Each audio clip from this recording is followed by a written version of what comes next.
Hello everyone and welcome to my channel टोपेंट। तो last video में हमने देखा था कि कैसे वेवलेंथ कैलकुलेट करते हैं। अभी हम आएंगे बोर के सेकंड पोस्टुलेट में। ठीक है, तो बोर का सेकंड पोस्टुलेट क्या कहता है कि कोई भी इलेक्ट्रॉन अगर फिक्स्ड एनर्जी लेवल पे या फिर फिक्स्ड ऑर्बिट पे रिवॉल्व कर रहा है तो उसका एंगुलर मोमेंटम क्वांटाइज्ड होगा। ठीक है, तो लिखते हैं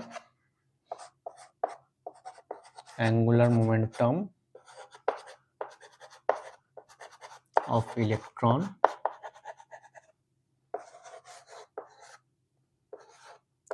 इन एन ऑर्बिट, मतलब जिस पाथ में वो रिवॉल्व करता है, इज क्वांटाइज्ड।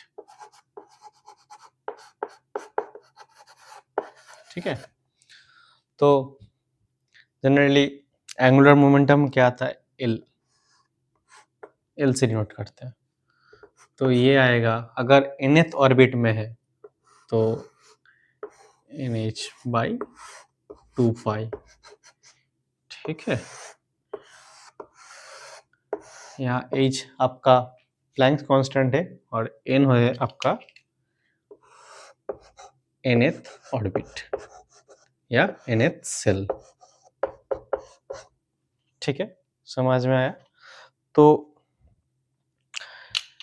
ज़्यादा डिटेल्स में जाने की ज़रूरत नहीं है। ठीक है, आप ऑलरेडी क्लास 11 में या 12 में आपका हाई स्कूल फिजिक्स में या केमिस्ट्री में आप पढ़े होंगे कि इस एंगुलर मोमेंटम को यूज़ करके और इलेक्ट्रोस्टैटिक फोर्स और सेंट्रीफ्यूगल फोर्स को यूज़ करके हम इलेक्ट्रॉन का वेलोसिटी एनर्जी nth ऑर्बिट में डिफाइन करते हैं कि कैसे आता है। तो डायरेक्ट एक्सप्रेशन लिख देता हूँ कि वेलोसिटी ऑफ इलेक्ट्रॉन अगर कोई भी ऑर्बिट में होगा तो वो वैरी करेगा 1/n से, मतलब किस सेल में अगर n 1 है तो 1/1 होगा, 2 होगा तो स्पीड कम हो जाएगा, हाफ हो जाएगा, वैरी करेगा, 3 होगा तो और भी कम हो जाएगा। और जो एनर्जी होता है WN, मतलब जो इलेक्ट्रॉन रिवॉल्व कर रहा है उस ऑर्बिट के, वो आ जाएगा 1/n² के बराबर।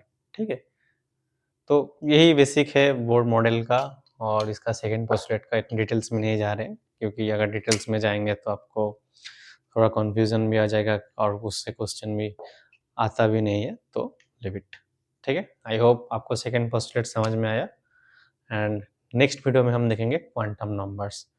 तो क्वांटम नंबर्स थोड़ी इम्पोर्टेंट है समझने के लिए कि कैसे मतलब फॉर्म होता है एनर्जी बैंड, कैसे मतलब क्रिस्टलन स्ट्रक्चर में और एक नॉर्मल आइसोलेटेड एटम में कैसे वैलेंस शेल होता है, या कोई क्रिस्टलन स्ट्रक्चर में कैसे कंडक्शन बैंड या वैलेंस बैंड होता है। ठीक है, आई होप आपको समझ में आया। Thank you.